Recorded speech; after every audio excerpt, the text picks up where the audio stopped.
unless we are aware of that, cognizant, thoughtful around how the environment that we're operating within, the performance environment we're operating within, is allowing us to develop that character, to make us a rounded human being in a way that elevates us above others in the school, in the year group, in society as a whole, then it kind of passes you by and you don't realise.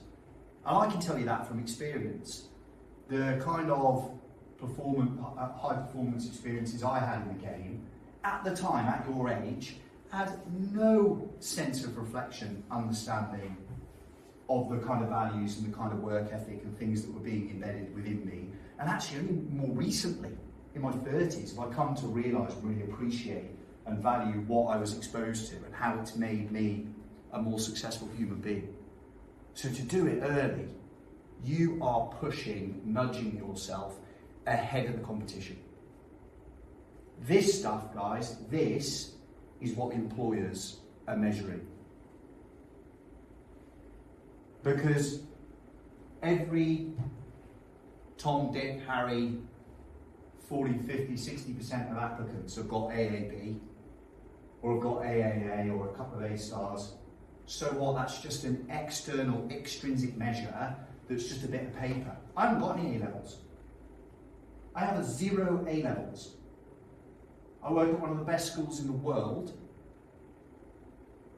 have done for 10 years, and successfully. I haven't got any A levels because the game screwed me over.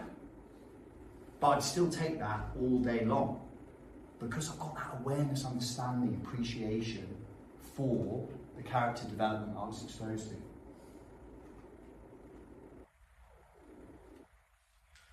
So the Jubilee Centre look at intellectual virtues, moral virtues, performance virtues, and first off, civic. The idea of service, of civility, of seeing that you're part of something that's bigger than just you. Now, you guys looking the way you do, the standards you hold, the way you present yourselves, the fact that you're sat forward in your chairs, eye contact, and when Sir says to you, on Saturday, afternoon off boys, but I'd like you to come along because we're hosting a county game here, I'd like you to come and help me out. And I hear, I don't know who was said it because I was messing around with the laptop. Oh, can we stay and watch show? Those kind of behaviours, lads, they're your kind of civic virtues. They're you demonstrating character that is elevated beyond the standard. That's right, you know you are.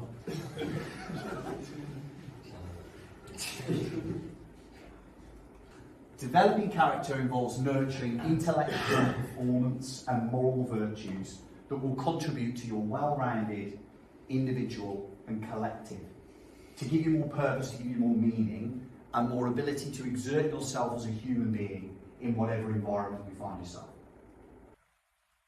So I'm going to take each one in order here. From an intellectual standpoint, and this is really interesting, right? Because we find ourselves in a school environment. You're involved in this squad, in this football team, in this performance environment, because you're at school here. You go to school here. Critical thinking, autonomy, reflection. These are, but to apply that on a football pitch, do you even gain any awareness of what you possess in terms of intellectual virtue, to be stood on a pitch and to understand space, to read space, to get the nuances of human movement, to take someone one way and go another, and go on the back foot, to be curious enough and open enough to receive coaching, to receive critique, feedback, and not just do what societally, increasingly, people do when they got told something that goes against what they believe in and hide. Oh. You are naturally curious individuals because you want to be better. You want to watch the video footage.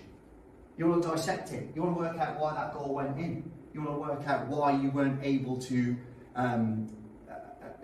make the most of a certain weakness that a team had down their left side, whatever. You can apply these things to the classroom, fellas, you do. You don't realise this. Now, I know I have teach lots of you in here, fellas, and we have, as you would in any room, any educational establishment, a range of natural intellectual capabilities in this room. Top, middle, bottom, whatever, only measured by what we see here. Doesn't matter, boys, because you've got a leg up. You get to exhibit intellectual virtue in a performance sporting environment. That nudges you. It nudges you ahead of others. Now, this isn't me saying, hey lads, go and flip in, give it the big one, because you play a high level of sport and you're involved in a really positive culture, performance environment. But knowing about it, that's intent. That's you showing some intent and actually some intensity as a human being to go, all right, I might not be your traditional A-star candidate, but you know what? I've got a better understanding of how I can receive critique and how I can do something with it than you do. Now, from a performance perspective, you can't perform at high level in any sport without having that natural confidence, that ability to shake things off, that ability to stand there and go, well, I can be the one that dominates this game. Resilience comes naturally, we know this, you lose. But the team thing, and possessing that intensity, being able to attend to what's going on, to sit and to listen to me now and show curiosity and show intent, I think actually there's something I can take away from this. To pay, your kind of, the way you pay attention on the pitch, attention to space, attention to players, attention to teammates, detail on your passing patterns, etc. These are all performance virtues that, again, they translate, fellas. Positively transfer into other areas of your life. And then from a moral perspective, and you guys, again, as a result of the culture and the environment that you work within, that Sir's cultivated so brilliantly during his tenure, bit of empathy, bit of humility, actually looking around and seeing things with a bit more panorama, outside of just what's in front of you. Me, me, me, me, me. You know, the world's stacked against you as a teenager. You're naturally, as a result of your developing brain, quite focused on self. And that's cool, that's normal. That's normal human development. You also live, and I don't envy you, in an era that's absolutely dominated by the little screens in your pocket that tell you do this, be this. This is the kind of thing that gets likes. Very individualistic. And yet you're so lucky. This pushes you even further than the mean average. It pushes you further from the mean to be able to be exposed to things that are bigger than yourself, the team. You are answerable to the team. You're answerable to the standards that you set.